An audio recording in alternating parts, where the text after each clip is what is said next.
I'm Glenn. Welcome to my workshop.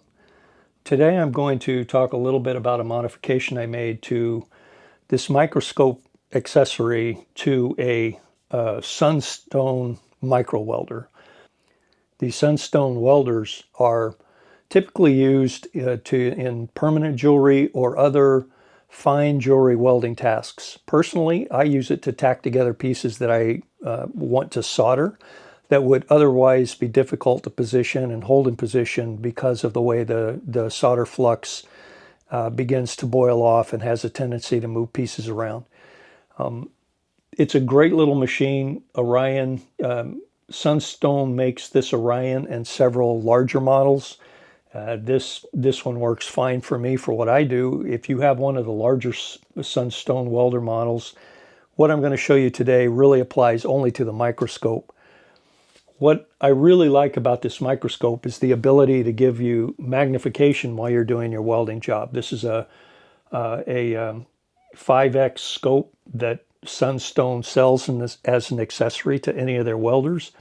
It works great. I have no complaints about the microscope, except when I go to put it away. Although the microscope has the ability to fold back on itself, this was not ideal for me for the way I wanted to use the microscope. First of all, it interferes with my light stand, and the microscope itself will not fold back against the arm. You can only fold it out this way, which then still takes up more space than I wanted.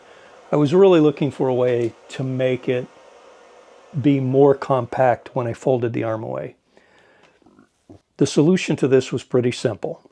What I did was design another joint, a third joint that can be fitted between the microscope mount and the flexible arm, which gives me another degree of pivot. This is what the pivot design looks like.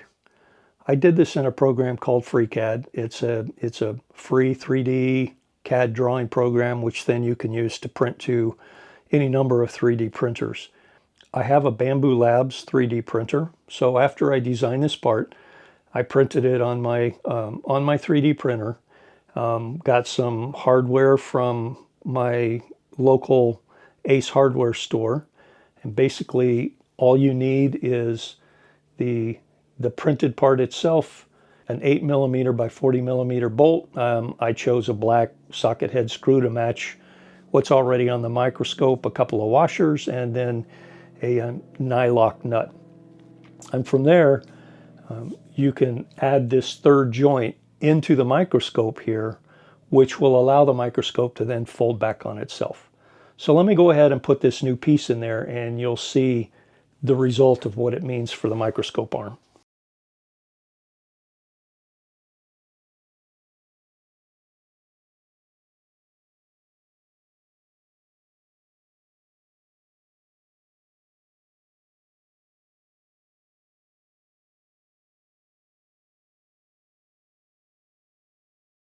This is how the arm and microscope folds up before I added the new joint, where the microscope itself extends out over the workbench instead of folding back along the arm. So this extra joint in here allows me to fold the microscope away in a much more compact position than the original configuration did.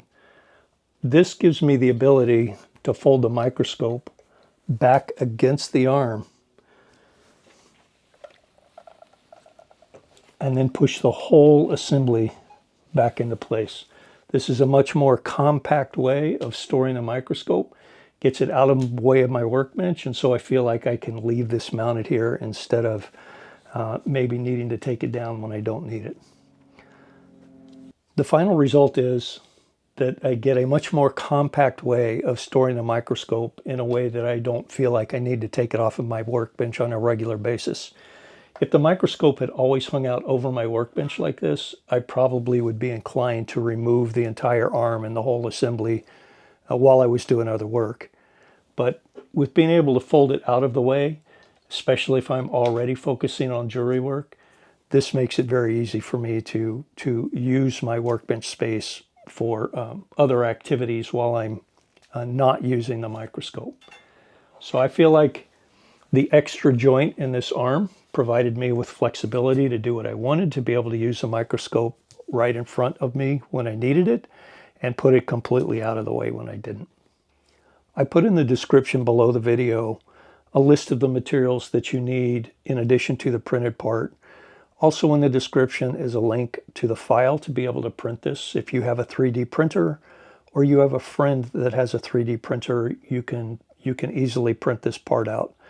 I do caution you to lay the part on its side for strength reasons. It shows in the diagrams and the orientation that I recommend for printing it.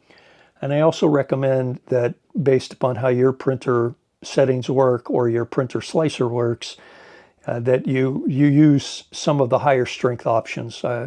In my case, for my bamboo printer slicer, I used 4 walls, 4 top layers, 4 bottom layers, 45% infill. I don't know how that might translate to you or a 3D printer you have access to, but just take the strength up a little bit. You are bearing some weight out here on this microscope arm. I hope this video was helpful to you, and thank you for watching.